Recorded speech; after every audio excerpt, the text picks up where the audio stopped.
Et si jamais tu te demandes, c'est fait par Binge Audio.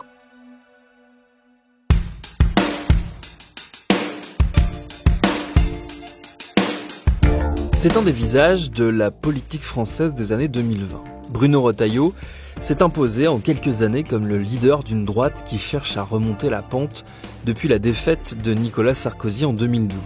Disloqué par l'affaire Fillon, essoré par les années Macron qui a grignoté son électorat, la droite dite républicaine n'a eu de cesse d'osciller entre le rapprochement avec le pouvoir centriste et le braconnage sur les terres et les thèmes de l'extrême droite. L'arrivée en mai 2025 à la tête des Républicains de Bruno Retailleau a le mérite de clarifier les choses. Issu des marges de la droite souverainiste, le Vendéen, fils spirituel d'un Philippe de Villiers qu'il a fini par évincer, est le tenant d'une droite conservatrice et réactionnaire dont les racines sont à aller chercher du côté d'un certain parc de l'ouest de la France. C'est ce qu'on va vous raconter dans cet épisode. Je suis Thomas Rozek et vous écoutez Programme B.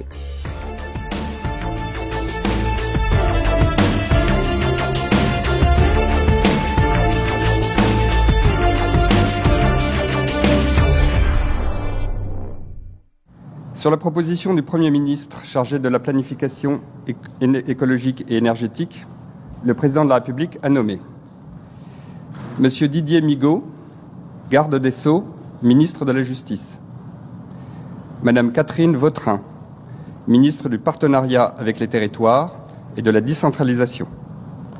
Je ne sais pas si vous partagez ce sentiment, mais là où certains hommes et femmes politiques surgissent d'un coup, à l'image d'Emmanuel Macron, quasi inconnu 2 ans avant d'être élu président, d'autres donnent parfois l'impression d'avoir toujours été plus ou moins là, dans notre champ de vision, à l'arrière-plan de la photo. Leurs noms nous disent vaguement quelque chose, leurs traits aussi. On a la sensation qu'ils ont éternellement squatté les bancs de l'Assemblée et les plateaux de télé les soirs d'élection.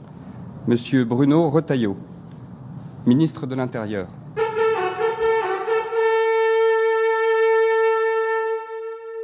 Bruno Retailleau appartient à cette catégorie, celle des professionnels de la politique, celle des lieutenants éternels rarement promis au premier rôle et qui parfois réussissent comme lui à se hisser au premier plan.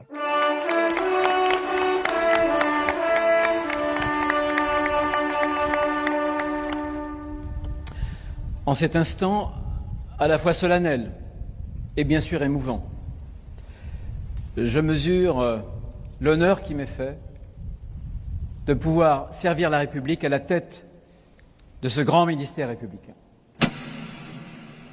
Et pourtant, ça n'était pas forcément gagné d'avance. Certes, la famille de Bruno Retailleau a une petite expérience de la politique. Son grand-père et son père ont été tous les deux élus maires du village de Saint-Malo-du-Bois, dans le bocage vendéen, le fief de la famille, dont l'activité principale est plutôt liée au domaine agricole. Le jeune Bruno, né en 1960, se passionne de son côté pour les chevaux. Avance, avance, avance, avance. Montez, plus bas sur l'arène extérieure. L'équitation, le dressage, c'est son truc, à tel point qu'il envisage une carrière et qu'il choisit, lors de son service militaire en 82, de rejoindre la prestigieuse école de Saumur, une institution vieille de 2 siècles qui forme les officiers de cavalerie. S'il finit par quitter l'armée, il ne lâche pas pour autant les chevaux. Il décroche un diplôme de sciences politiques, mais il ne le met pas immédiatement à profit. Car depuis la fin des années 70, Retailleau est pleinement impliqué dans un projet qui prend de l'ampleur, celui du Puy du Fou. Alors on va pas revenir en longueur sur la création du parc, c'est l'objet d'un autre épisode. Mais sachez juste que l'aventure a démarré en 1978 sous l'impulsion d'un certain Philippe de Villiers, désireux de faire voir au monde sa vision de l'histoire de la Vendée, notamment tout ce qui concerne la période révolutionnaire durant laquelle des combats violents ont opposé les Vendéens, fidèles au roi de France, aux Républicains. Le sujet est depuis un objet de controverse récurrent, la droite la plus radicale en faisant un symbole de la barbarie sanguinaire de la Révolution.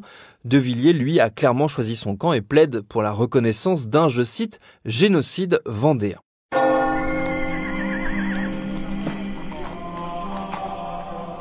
Son spectacle, c'est l'occasion donc de porter ces thèmes qui lui sont chers et d'y associer la population locale, en allant piocher ses bénévoles parmi les habitants du coin, si possible celles et ceux qui partagent sa vision d'un monde catholique menacé par la gauche universaliste et pro-immigration.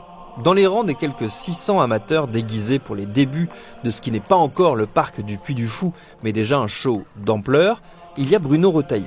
Ses talents de cavalier indéniables sont mis à contribution au sein de la Cinécénie, la grande fresque imaginée par De Villiers. Ce dernier, qui a une dizaine d'années de plus, repère immédiatement Retailleau, qu'il va choisir pour le seconder dans toutes ses activités. Le début d'une relation quasi filiale qui va durer près de 30 ans.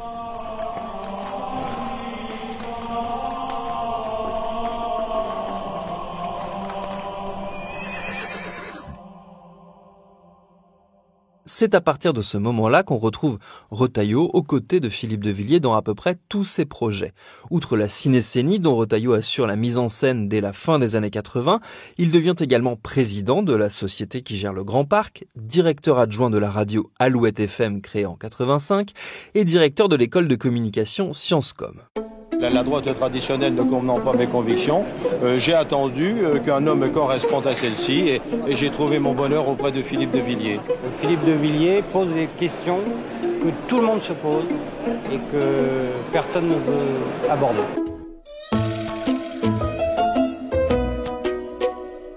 Mais outre le volet business, c'est également dans ses ambitions politiques que Retailleau va accompagner De Villiers. Car ce dernier se rêve d'un destin national et est bien décidé à faire de son département et sa région, les Pays de la Loire, son tremplin. Il entreprend alors d'en gagner le contrôle et de placer dans les instances locales ses fidèles soutiens. C'est le cas de Retailleau, élu au Conseil général de Vendée dès 1988, dont il va devenir le vice-président dans les années 90. Et lorsque son mentor décide de monter son propre parti, le Mouvement pour la France, le MPF, évidemment, il en est membre. C'est ce qui va le conduire à découvrir les bancs de l'Assemblée nationale et l'exposition qui va avec en 1994. À l'époque, Philippe de Villiers, boosté par le retour de la droite aux affaires et la montée d'un sentiment hostile à la construction européenne sur lequel il compte bien capitaliser, décide de se présenter aux élections européennes et donc de laisser vacant son siège au Palais Bourbon. Enfin vacant façon de parler puisqu'il sait que la place lui sera tenue au chaud par son fidèle suppléant Bruno Retailleau qui remporte dès le premier tour la législative partielle organisée dans la foulée de la démission de Philippe de Villiers. Élu dès le premier tour, cet économiste diplômé de Sciences Po double donc son mandat départemental d'un mandat national. Quand ses détracteurs lui reprochent d'être trop fidèle à la baguette du chef d'orchestre Philippe de Villiers, il ne dément pas, ils font équipe.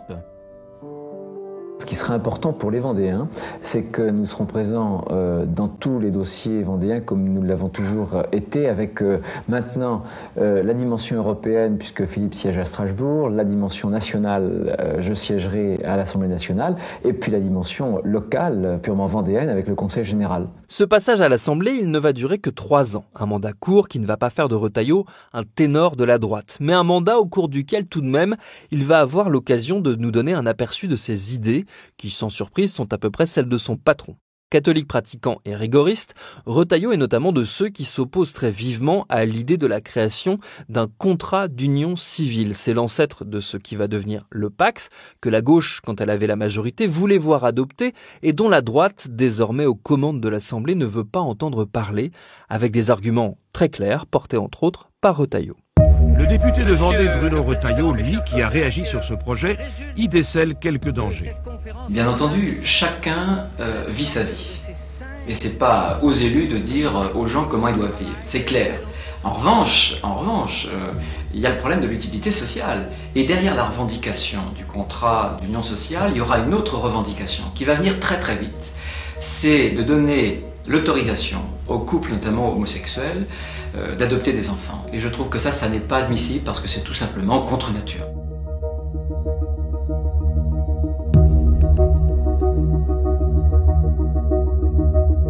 En 1997, lors des législatives provoquées par la dissolution voulue par Jacques Chirac, Philippe de Villiers décide qu'il préfère Paris à Strasbourg et qu'il souhaite retrouver son siège de député. Peu importe, Retailleau reste au Conseil général et vise le Conseil régional. Mais en attendant, un autre défi l'attend, un peu plus inattendu, mais dont le retentissement va l'accompagner encore très très longtemps.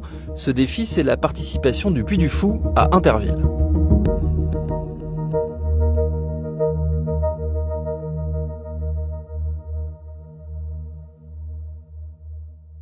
Alors oui, je sais, ça a l'air un peu idiot dit comme ça, mais si vous ne connaissez pas l'anecdote, vous allez vite comprendre. À l'été 97, donc, Bruno Retailleau n'est plus député. Et il a retrouvé, outre son rôle de suppléant de Philippe de Villiers, son activité de metteur en scène de la cinécénie du parc d'attractions du Puy du Fou, qu'il n'a jamais quitté. C'est à ce titre qu'il participe cette année-là à la cultissime émission télé Interville. Inusable, le programme a connu plusieurs vies, notamment sur le service public, comme c'est le cas avec sa nouvelle version relancée en 2025, mais c'est sur TF1 à l'époque qu'elle assure son statut de grand classique des vacances, au moins aussi populaire que le Tour de France ou Fort Boyard. Alors on rappelle le principe, deux villes s'affrontent dans une série de jeux et de défis, le plus connu étant celui qui consiste à éviter de se faire encorner par une vachette. Les équipes composées de gens du cru cumulent les points et un vainqueur est désigné à la fin, on est sur du classique.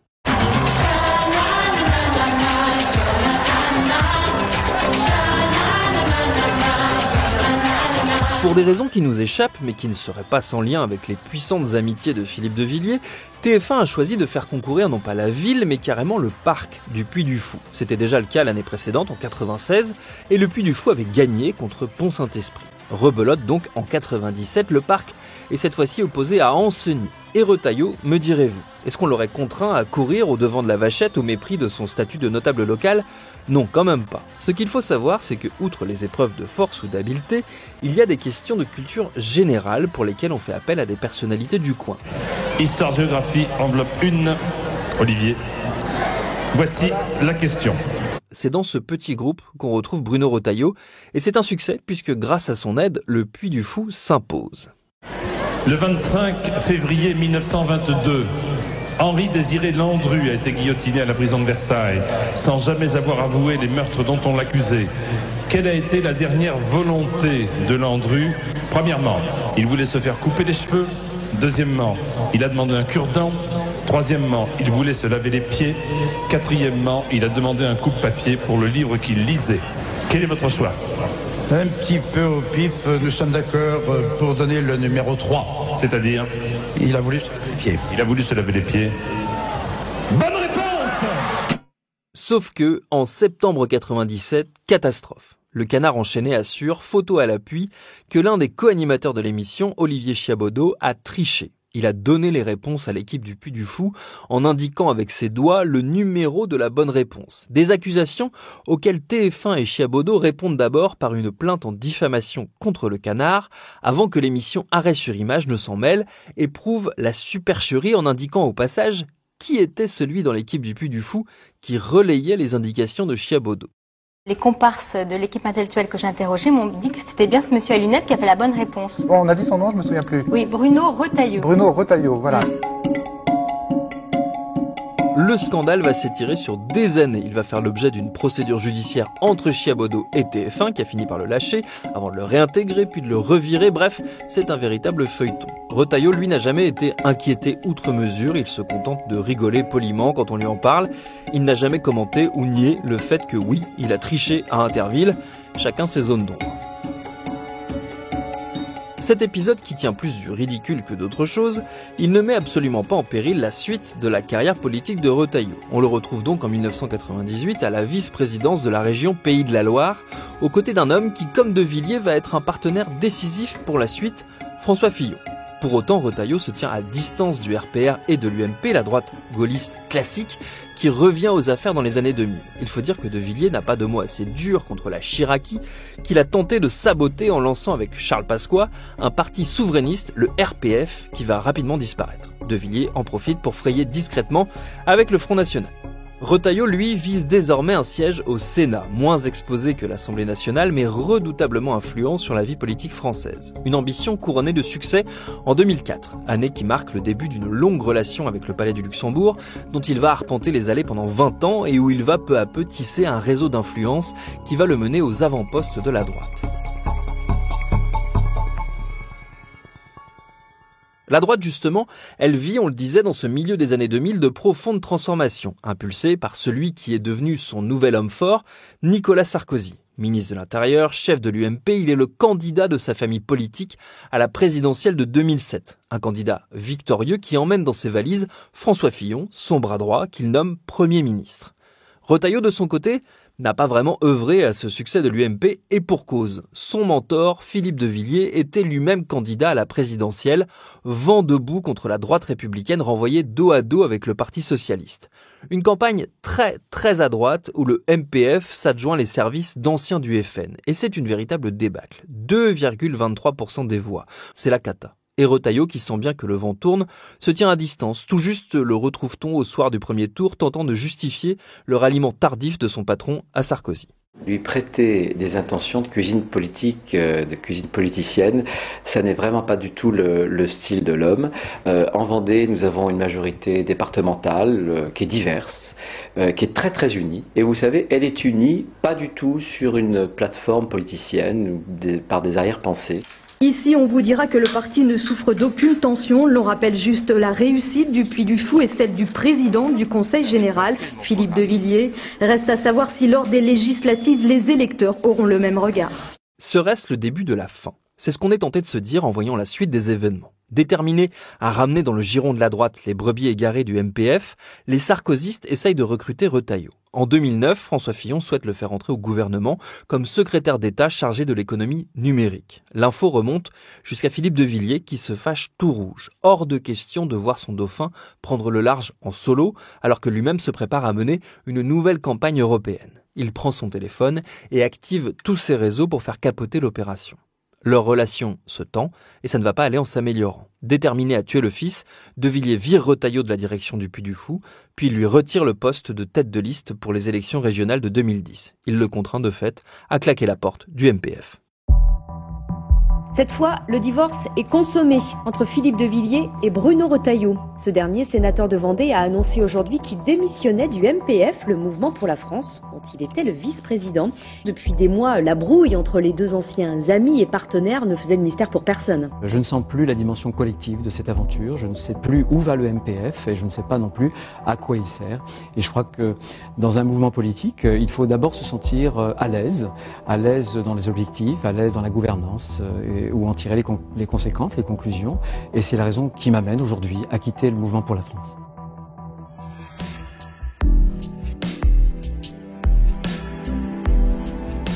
De Villiers n'avait cependant pas anticipé le fait que son second avait préparé cette rupture. Sentant que la situation est en train de lui échapper et que ses fidèles ne comprennent pas cette exclusion, c'est finalement De Villiers lui-même qui est contraint de quitter la présidence du Conseil général de Vendée et de laisser le champ libre à Retailleau qui devient le patron du département. Un poste idéal associé à son rôle de sénateur pour entamer la seconde partie de sa vie politique. Pour cela, il peut compter sur les amitiés qu'il a tissées au sein de l'UMP. Et justement, à l'approche de la présidentielle de 2012, il décide de passer à la vitesse supérieure et il rejoint le mouvement. Il devient secrétaire national, il prend la tête de la section de Vendée, il rejoint également le comité de campagne de Nicolas Sarkozy, candidat à sa réélection, avec le résultat que l'on sait.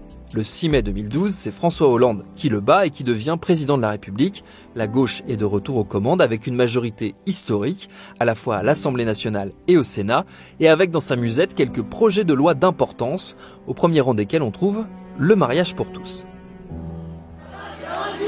Et papa, maman pour les enfants, c'est évident, ça va mieux en criant. Papa, maman pour les enfants, c'est Cette loi, qui était un engagement de campagne de Hollande et une vieille promesse de la gauche, elle va réveiller les consciences conservatrices et réactionnaires dans un mouvement d'opposition inédit, la Manif pour tous. Un mouvement qui voit les militants de la droite catholique, mais aussi l'extrême droite, battre le pavé, ce qui n'est pas nécessairement dans ses habitudes.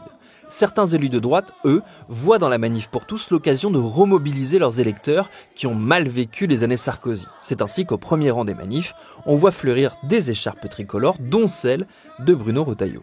Les manifestants refusent aussi l'accès à la procréation médicalement assistée ou à la gestation pour autrui, dont il n'est pas question dans le texte actuel.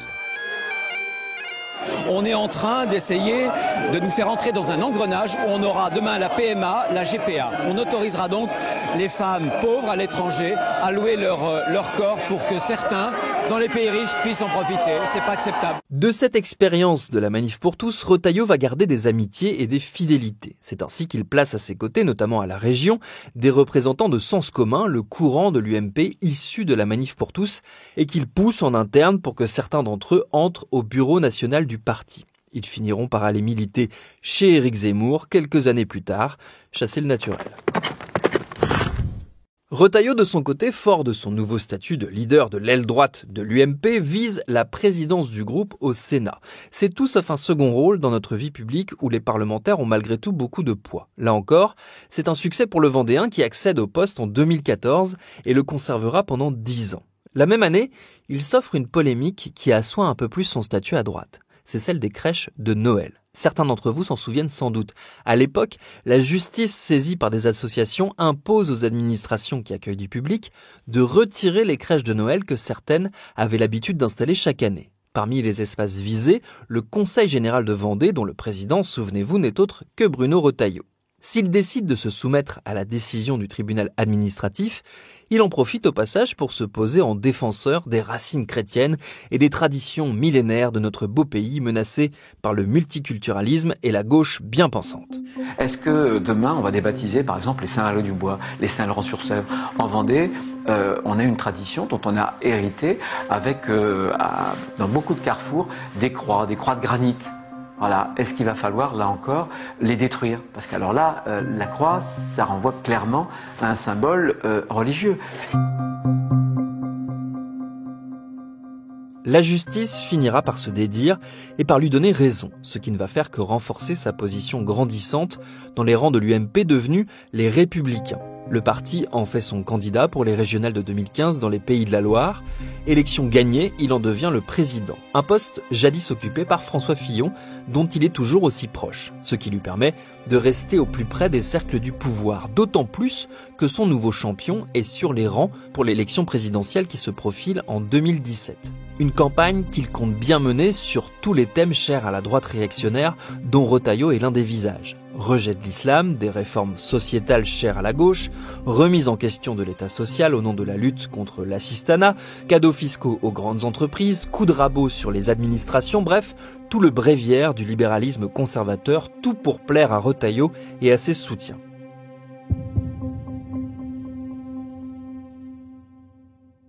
Il devient donc le coordinateur de la campagne de Fillon, une campagne qui s'annonce du tout cuit. Hollande, fracassé par les polémiques à répétition, décide de ne pas se représenter. Le PS vole en éclats, incapable de s'entendre sur un programme ou un candidat. Et à droite, la primaire voit François Fillon éparpillé façon puzzle un Alain Juppé à qui l'on promettait une victoire garantie.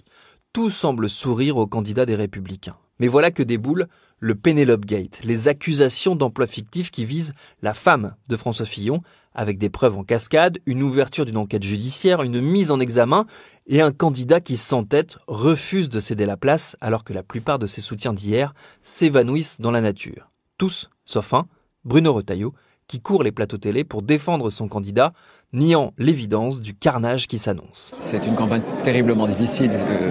Si je vous disais l'inverse, je mentirais bien sûr. Non, c'est pas une campagne facile. Mais je pense que François a les qualités foncières, les qualités de fond pour relever le pays, pour gouverner la France. Vous y croyez encore?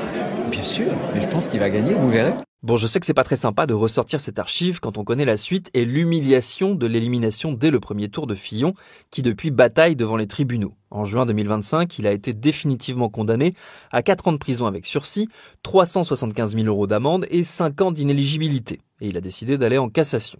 Retailleau, lui, hérite, au sortir de la désastreuse campagne de 2017, du micro-parti de François Fillon, Force républicaine, un atout à activer lorsqu'il s'agira d'aller conquérir encore un peu plus de pouvoir au sein de la droite. D'ailleurs, Retailleau est sur les rangs dès 2020 pour représenter les Républicains à la présidentielle de 2022. Il veut tenter sa chance à la primaire de la droite, mais il démarre trop tôt sa campagne et il finit par renoncer, cédant la place à Valérie Pécresse, avec le succès que l'on sait. Vous m'avez manqué!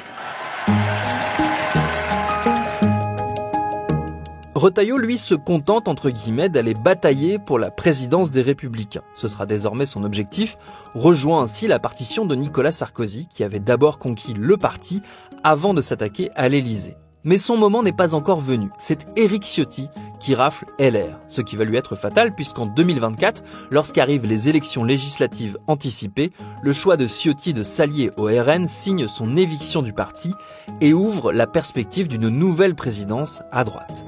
Mais avant cela, Retailleau a un choix à faire, car le tout nouveau Premier ministre Michel Barnier, pourtant plutôt issu de la droite libérale pro-européenne, vient de lui proposer le prestigieux poste de ministre de l'Intérieur. Pour celui qui calque sa stratégie sur celle de Sarkozy, c'est plutôt tentant, mais ça signifie entrer au gouvernement aux côtés des macronistes dont il n'a eu de cesse de fustiger la politique. Lui qui a notamment annoncé avoir voté blanc au second tour de la présidentielle entre Le Pen et Macron.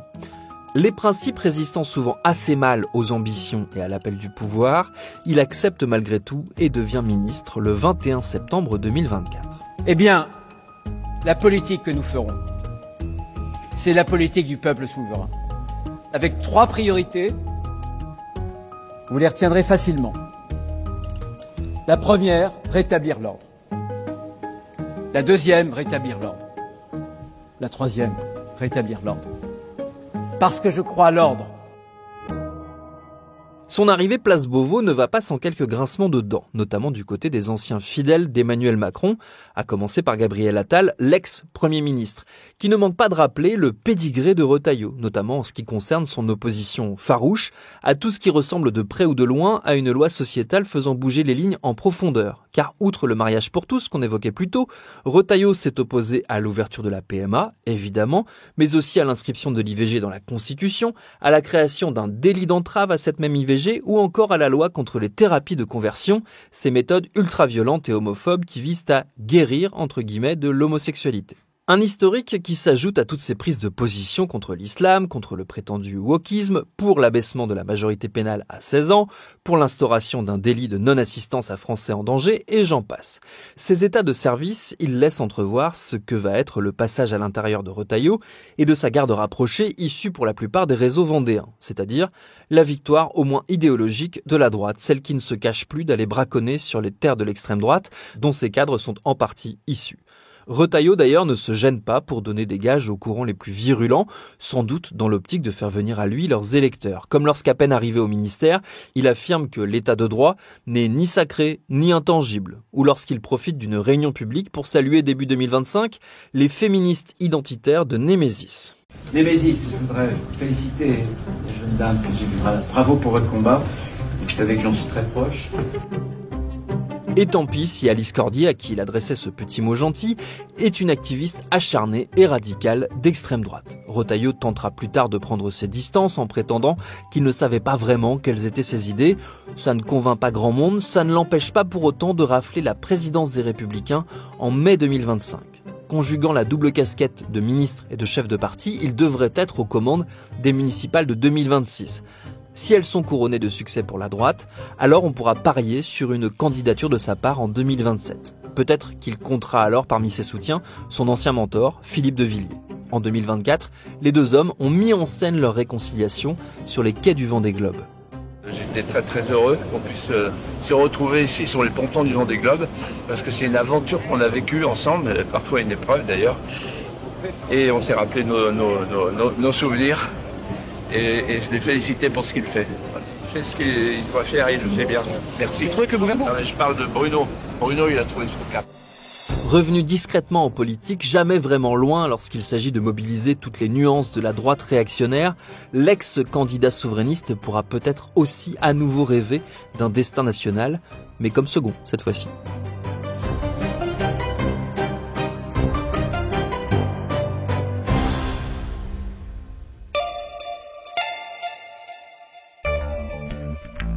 Programme B, c'est un podcast de Binge Audio préparé par Charlotte Bex, réalisé par Paul Berthiaud. Tous nos épisodes, les anciens comme les nouveaux, sont à retrouver sur toutes vos applis de podcast préférés. Cherchez-nous sur Internet si vous voulez nous parler et à très vite pour un nouvel épisode.